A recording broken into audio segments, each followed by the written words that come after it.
Hello, everyone. Just a brief introductory video to this week's reading, which is an excerpt from Machiavelli's The Prince.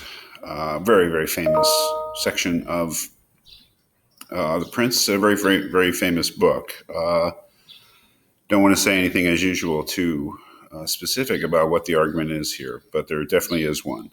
And just as you go about your weekly assignment, thinking about this, again, what you want to do, as always, is to make some decisions about what the overall point is that he's trying to get across, his conclusion, his main point, and how he actually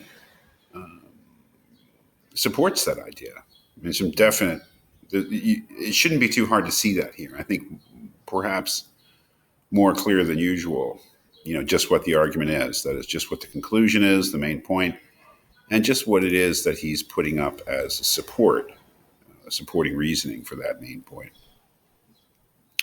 If you're not familiar with The Prince, it is a book written by Machiavelli, who's a Renaissance thinker, Renaissance writer, and statesman, about 1510 or so, in Italy of that time. And it is a book not written for the average person, you and me, the civilian. It's written for the prince, and the prince was the political leader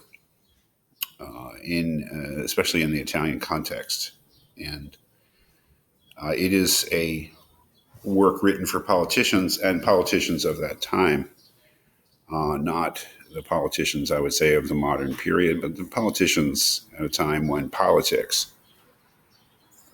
especially Italian politics, and probably all politics, was a real cutthroat enterprise. The stakes are very, very high. And the prince is someone who has come to power, more or less, or been given power, but is definitely in a situation where they're trying to keep it and extend it.